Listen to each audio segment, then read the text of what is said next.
So Yes. let us just start with the cell. Okay.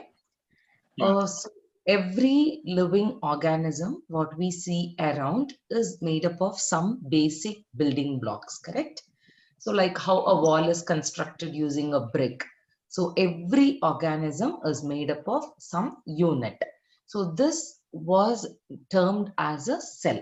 So it is a closed compartment like our pencil boxes. Okay. So if you Mm-hmm. want to exactly remember what a cell is, you can take an example of a boiled egg.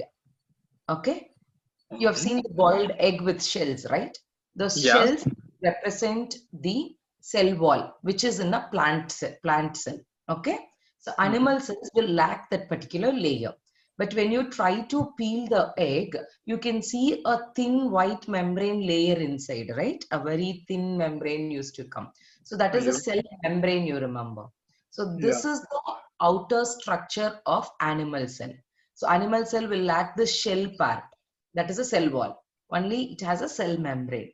And many of the lower group of organisms, even though they are very preliminary organisms like bacteria, viruses, they'll have a sort of cell wall, not a completely developed cell wall, but there will be a outer covering. Okay. So inside what you see as the white complete layer, right? The white part of the egg, you can call that as a cytoplasm of the cell or the protoplasm.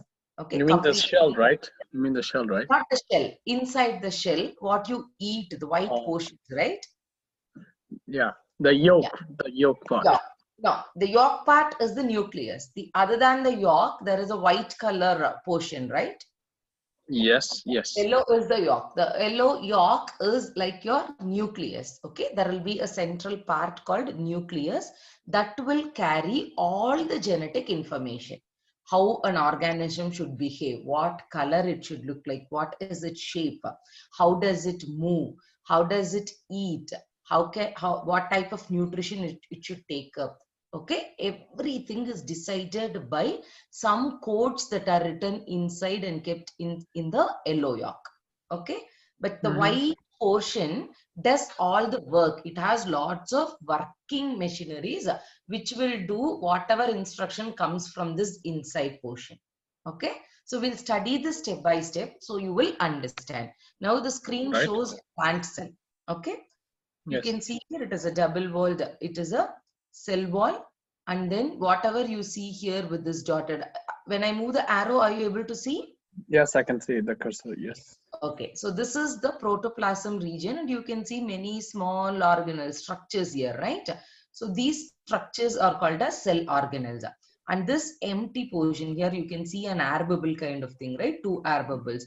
These are called vacuoles. Okay. Vacuoles? Oh, okay. So Yeah, cell this organelles cover the exterior of the I'm sorry, the interior part of the cell, but it's like in the boundary, whereas the what's this called? The vacuoles are like the empty portion.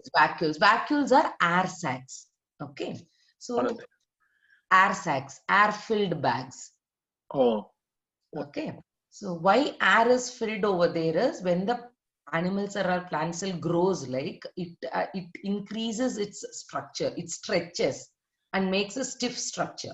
Okay. So to increase in the structure, see how if you take a balloon, if that it doesn't have an air, it is a shrunken structure, right? But when you Right. blow air, it becomes a complete structure. Correct? So to Correct. bring the exact shape to the cells, these vacuoles are used, first thing. And these vacuoles also will store all the substances, certain substances required for the cell to function also. Some enzymes, some lipids, all that is packed in this bag. Okay, but mostly the vacuoles are used to get an expanded structure of the cell. Fine? Okay. The vacuoles are for an expanded structure of the cell. Why is that so? Yes, to bring the structure to the cell. Oh, it's like strings, right? Yes. It gets its structure.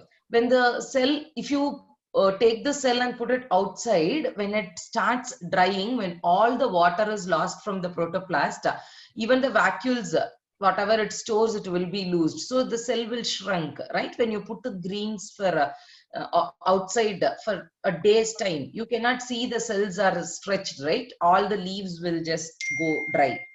I know, it's like it has to be attached together, otherwise it will not be like, what should I call this? It will not be spread out. Yes. I see. Yeah. Okay.